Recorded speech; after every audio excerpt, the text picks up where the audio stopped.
감사합니다. 잠언 23장은 35절까지 기록이 되어 있는데 너무나 많은 그 지혜의 말씀이 기록이 되어 있습니다.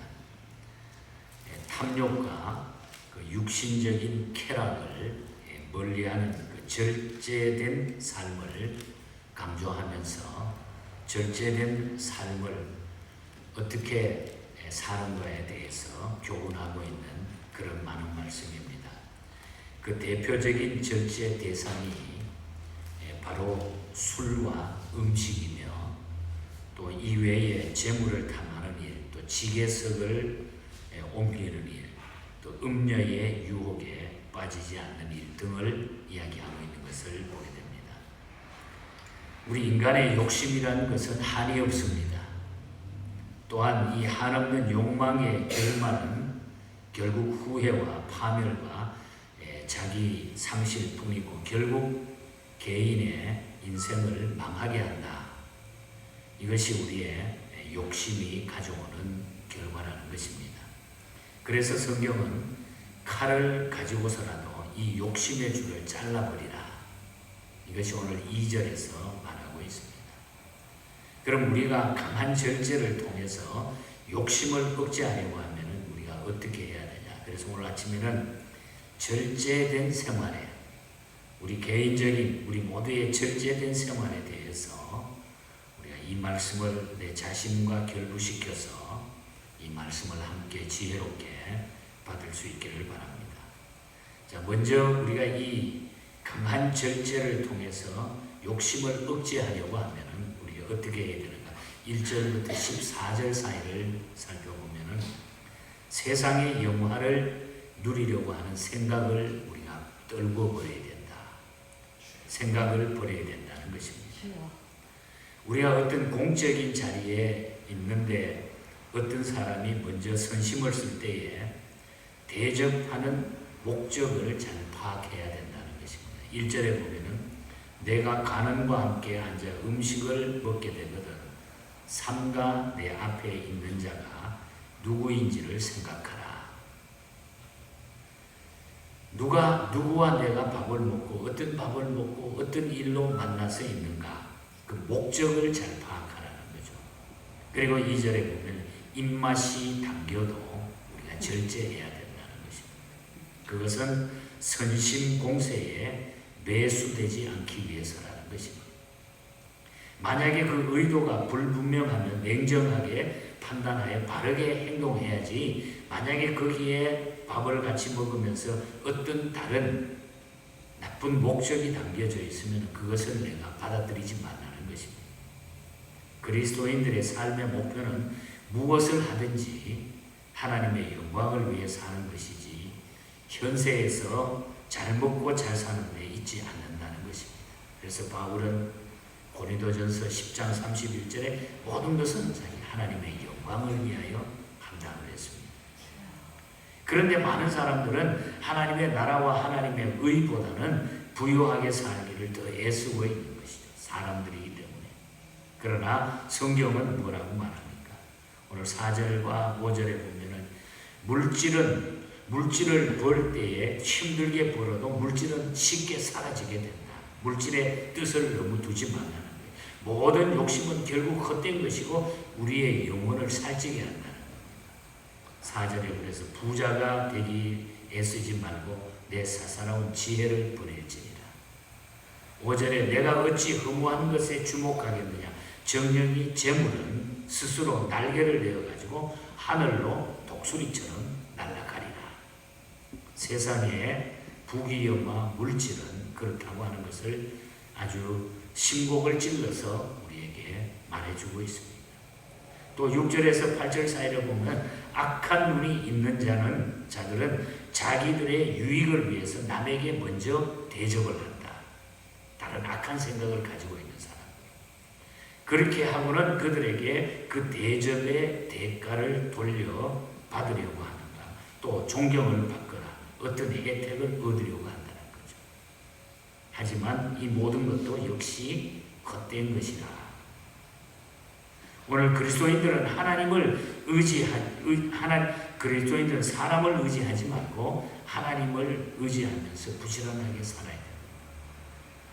6절에 보면 악한 눈이 있는 자의 음식을 먹지 말며 그의 맛있는 음식을 탐하지 말지니라. 그래서 우리는 사람을 의지하지 않고 하나님만 의지하면서 부지런하게 우리가 살아야 된다는 것입니다. 그리고 약하고 힘없는 자들의 재산이나 물건을 빼앗으면 하나님께서 대접해 주신다. 복수해 주신다. 그렇지 않으면 하나님께서 대적해가지고 복수해서 다 하나님이 정리해 주신다. 그래서 우리가 가난한 사람, 여기 지계석을 이야기하잖아요. 지계석은 토지의 토지 소유의 경계표잖아요. 이걸 힘없는 자에게 자꾸 옮겨가지고 자기 걸로 빼앗는다든지, 또 특히 고아와 어린 사람들에게 이것을 우리가 빼앗는 이런 식의 삶을 살지 말라는 거죠. 13절에 보면 또한 아이를 훈계하지 않으려고 하지 말라. 채찍으로 그를 때릴지라도 죽지 아니하리라. 약한 자들에게 뺏는 것도 그렇고, 그 다음에는 자기 자녀들에게, 어린 자녀들에게 말씀으로 훈계해서 잘 키우라는 것입니다. 그리고 자녀가 잘못할 때에 징계할 수 있어야 된다는 거죠. 잘못을 보고도 그대로 방치하는 것은 죄를 방관하는 것과 마찬가지다. 어릴 때 바르게 가르치고 징계해야 된다. 그래서 14절에 보면 내가 그를 채찍으로 때리면 그의 영혼을 지옥에서 구원하리라. 수월에서 구원하리라. 그러니까 우리가 세상의 영화를 누리는 생각을 버려야 된다. 하나님 앞에 우리가 세상 것을 버릴 때에 결국은 우리는 하나님이 주시는 그 아름다움과 그 영화를 내가 정말로 깊이 느끼면서 살아갈 수 있다는 거죠. 그리고 15절부터 25절 사이에는 진리를 중히 여기고 부모에게 순종하는 문제에 대해서 이야기하고 있습니다. 그리스도인들의 교육과는 세상에서 훌륭한 사람이 되는 것보다는 하나님 앞에서 바른 자녀로 키우는 것에 있습니다. 하나님 앞에 바르게 살아가는 게 중요하다는 것. 그것이 15절과 16절입니다. 내 아들아, 만일 내 마음이 지혜로우면 나 곧 내 마음이 즐겁겠고, 이어서 16절에 보면 만일 내 입술이 정직을 말하면 내 속이 유쾌하리라. 정직하게 살아가는 것, 진실되게 살아가는 것, 자녀들에게 이것을 가르치는 것이 중요하다. 우리 스스로가 그렇게 살아야 된다는 거죠. 그리스도인인 부모는 자녀를 양육할 때 하나님 앞에서 바른 가치관을 가지고 자녀를 키워야 돼요. 세상은 악하게 사는 자들이 어떤 데 보면 잘되고 형통하게 이렇게 보입니다. 그리고 어떤 데는 의인들이 오히려 환난을 당한다고 하는 이런 느낌도 받을 때가 있습니다. 그러므로 마음으로 죄인들의 형통을 우리가 부러워하지 말고 끝까지 하나님만 경외하는 자가 되라는 거예요. 그래서 17절에 보면 죄인의 형통을 부러워하지 말고 하나님을 경외하라는 것입니다. 하나님의 말씀을 듣고 지혜를 얻어 바른 길을 가야지 방탕한 길로 가서는 안 된다는 거죠. 19절에 그러죠. 또 20절에 가서 보면은 그러기 위해서는 술을 즐기고 고기를 탐하는 자와 사귀지 말라. 술을 즐겨하는 자들, 고기를 탐하는 자들과 더불어 사귀지 말라. 20절에. 또 21절은 일하기 싫어하고 게으른 자는 결국 가난하게 된다고. 경제가 세상에 보면은 성장하고 또 살기가 좋아지고 이러다가 보면은 향락 문화가 범람하게 됩니다. 그러다 보면 자연적으로 사람들은 거기에 눈길이 가게 되죠. 있고 여유가 생기고 하다 보면. 그래서 오늘 이 세상이 너무나 그러한 삶이 그냥 자연스럽게 이루어집니다. 그런데 이럴 때에 우리가 올바른 가치관을 가지고 있지 않으면 우리도 나도 모르게 물들어가지고 거기에 넘어지게 된다. 그래서 진리를 중히 여기고 부모에게 순종하는 도덕적인 이런 삶의 절제가 우리에게 필요하다고 하는 것입니다. 부모를 존경하여 기쁘게 해야 된다고 그랬습니다. 부모 공경은 10계명 중에 인간 계명의 첫째 계명이라고 말씀하고 있습니다. 부모님의 말씀을 청종하고 경히 여기지 않아야 됩니다. 22절에 보면은 너를 낳은 아비를 청종하고 내 늙은 어미를 경히 여기지 말지니라. 수많은 세월 동안 하나님을 믿고 살아온 경험에서 나온 말씀에 우리는 귀를 기울이면서 그 말씀을 마음에 간직하고 살아요. 그래야 우리가 절제된 생활이 이루어질 수 있다는 거죠. 23절에 보면 진리를 사되 팔지 말며 지혜와 훈계와 명철도 그러할지니라. 오늘 진리를 팔아먹고 진리를 그냥 업신여기고 그렇게 살아간다고 하는 이 시대가 됐다는 거죠. 그래서 우리는 하나님의 말씀, 진리의 말씀을 귀중히 여기는 것이 절제된 삶입니다. 하나님의 말씀을 귀히 여기지 않고 그 말씀을 내 마음에 품지 않으면 우리가 이겨나갈 수가 없어요. 절제가 될 수가 없어요. 힘들 때도 말씀 붙들고 있다 보면 그냥 그것 때문에 나를 그냥 꽉 내려앉도록 만들어주시오. 그렇잖아요. 그래서 우리가 자꾸 말씀 읽기도 하고 듣기도 하고 찬양을 자꾸 하기도 하고 고백하고 가까이 하다가 보면 그게 절제가 된다는 거예요. 멀리 떨어져 있으면 절대로 할 수 없다. 그리고 26절부터 마지막 35절 사이를 보면은 방탕한 생활을 하지 말아야 됩니다. 그냥 적당하게 이 정도는 괜찮겠지 아니 방탕한 생활을 우리가 벗어던져야 됩니다. 음료의 유혹에 빠지지 않으려고 하면 마음을 다하여 하나님의 지혜와 진리의 말씀에 귀를 기울이려 26절에 보면 내 아들아 내 마음을 내게 주며 내 눈으로 내 길을 즐거워할지니라. 마음을 내게 달라. 하나님을 멀리하고는 결코 만족한 삶을 살 수가 없다는 거죠. 하나님의 말씀이 우리를 온전한 하나님의 사람으로 안착시키기 때문입니다. 자녀를 바르게 양육하기 위해서는 자녀들이 하나님의 말씀과 가까이 지내도록 우리가 해야 된다는 거예요. 오늘 이 세상은 어떻습니까? 모든 것이 다 개방되고 모든 것이 자유로웠어. 간섭도 못하고 어쩌다 보면 그냥 꼼짝도 못하고 말 한마디도 바른 말을 못하고 자식에게도 어떤 데는 이런 시대가 됐다는 거죠. 그래서 오늘 27절과 28절에 보면은 음란 생활에 대해서 대저 음녀는 깊은 구덩이요 이방인은 좁은 함정이니라. 또 28절에 보면 참으로 그는 강도같이 매복해서 사람들 중에 사악한 자가 많아지게 하느니라. 꼭 매복해가지고 잘못되도록 만들기 위해서 꼭 우리를 유혹해서 넘어뜨리려고 한다는 거죠. 이렇게 오늘 이 시대는 방탕한 생활에 빠지게 된다. 한번 방탕한 생활에 빠지면 그곳에서 빠져나오기가 어렵습니다. 결국 어떤 때는 생명까지 잃게 된다는 거죠. 그러므로 이 음녀의 유혹을 잘 알고 우리가 분별해야 된다. 그리고 29절부터 마지막 주까지 보면 술에 대한 이야기를 하고 있습니다. 술을 먹는 것 자체는 죄가 아닐 줄 모릅니다. 안 될지 모릅니다. 그래서 술을 약으로 쓰기도 하지만은 잘못 쓰면 하나님의 영광을 가리게 되며 대인 관계도 파멸시키게 된다. 술이라고 하는 것이 왜 이렇게 성경은 이것을 절제하라고 말씀을 할까? 모든 죄악의 씨앗이 술에서부터 시작이 됩니다. 오늘 성경은 너무나 그것을 자세히 표현했어요. 아마 솔로몬은 그걸 자기가 경험을 했을 거예요. 여자들을 앞에 두고 자기 기분 내키는 대로 마시고 모든 것들을 다 해봤어요. 그러니까 그 기분을 술에 대한 느낌이나 술에서 오는 그 모든 것들을 경험을 했던 자예요.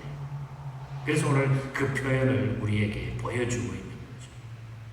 그러므로 성경은 술을 보지도 말라고 했어요. 술은 재앙을 초래하고 싸움을 일으킨다고 했습니다. 29절에 보면 재앙이 네게 있느뇨 근심이 네게 있느뇨 분쟁이 네게 있느뇨 원망이 네게 있느뇨 까닭없는 상처가 네게 있느뇨 붉은 눈이 네게 있느뇨. 30절에 이어서 술에 잠긴 자에게 있고 혼합한 술을 구하려 다니는 자에게 있느니라. 요즘은요 술을 그냥 한 가지만 안 마시잖아요. 술꾼들은 앉아가지고 그냥 몇 가지 믹스해갖고 막 그러면 그냥 먹고 나가 떨어져가지고 그냥 헛소리 해대죠. 31절에는 포도주는 붉고 잔에서 번쩍이며 순하게 내려가나니 너는 그것을 보지도 말지니라. 또 32절에 그것이 마침내 뱀같이 물 것이요 독사같이 쏠 것이라. 이 술은 그렇게 무섭다는 거. 또 33절에 또 내 눈에는 괴이한 것이 보일 것이요 내 마음은 구부러진 말을 할 것이다. 술이 들어가게 되면 해가 꼬부라진다. 혀가 꼬부라진다. 마음이 구부러지고 말도 막 나오는 거죠. 34절에 너는 바다 가운데서 누운 자 같을 것이요 돛대 위에 누운 자 나는 좋다 기분 좋다 모든 것이 자기 것까지 다 되어버리는 이런 느낌을 갖는 것이죠. 또 35절에 보면 내가 스스로 말하기를 사람이 나를 때려도 나는 아프지 아니하고 술 취했으면 맞아도 안 아프다고 터져도 모른다고. 나를 상하게 하여도 내게 감각이 없도다. 내가 언제나 깰까 다시 술을 찾겠다 하리라. 술이 그래서 체크포인트를 만들어가지고 음주운전자를 잡아내야 되고 세상에 악이 여기서 시작이 됩니다. 그래서 우리가 방탕한 생활을 하지 말아요. 그래야 우리가 하나님께 영광을 올려요. 그냥 가리고 수십 년을 교회 오락가락해도 왔다 갔다 해도 그냥 이런 절제된 생활을 하지 못할 때에 우리는 넘어지게 되어 있다는 거예요. 넘어지게 되어 있다. 담대하게 이것을 우리가 거절할 수 있는. 하나님은 오늘 이 시대에 우리를 시험해서 우리를 뽑아내고 있다고 저는 그렇게 생각합니다. 여러분 신앙생활을 똑바로 잘 하시기를 축복합니다. 여러분. 그래서 결론적으로 이 절제된 생활이 하나님께 영광을 돌리는 건데 이 절제된 생활은 하나님하고 가까이 살아가는 거예요. 하나님하고 가까워지면 된다는 거예요. 주님께 가까이 가게 되면 된다는 거예요. 그래서 늘 주님께 가까이 오라는 거죠. 한 걸음이라도 주님께 가까이 오라는 거죠. 앞을 못 보는 크로스비가 너무너무 답답하고 하나님 내가 어떻게 살아요? 어떻게 살아요? 기도하다가 내가 너 옆에 내가 가까이 있지 않느냐. 나에게 한 발짝이라도 가까이 오면 그게 최고의 행복이야. 이걸 크로스비는 깨닫고서 오늘 아침에 불렀던 찬송을 만들게 됩니다. Only a step이라고 하는 단 한 걸음만 단 한 걸음만 단 한 걸음만 주께로 가더라도 주님은 나를 붙잡아 주신다. 아멘. 주께로 한 걸음씩 왜 가지 않느냐. 너의 죄 자복하고 그 앞에 나가라. 주께로 한 걸음씩 주 은혜 받아라. 기회를 잃지 말고 내 마음 정하라. 한 발짝만 단 한 발짝만 가까이 가도 주님이 나를 붙잡아 주신다. 아멘. 한 걸음씩 한 걸음씩 주께 나오라. 주님께 아뢰이면 너 복을 받으리라. 값없이 주는 은혜 너 거절하지 말아라. 오늘 이 메시지를 들으면서 이 마지막 시대에 우리가 절제된 생활로 주님과 가까워지면서 사실 주님이 내 가까이 있으면 우리가 뭐 크게 걱정할 일이 없잖아요. 잠깐 실수해서 넘어져도 주님, 내가 잠깐 이렇게 다른 생각했네요. 그래, 알았다. 딱 잡아주세요. 그런 기쁨과 그런 확신함과 그런 담대함을 가지고 이 시대를 이겨나가시고 복음의 힘이 이렇게 세다고 하는 것. 우리 스스로가 그 능력을 입증할 수 있어야 돼요. 그래서 이 믿음으로 우리가 승리할 수 있기를 주님 이름으로 간절히 축복합니다.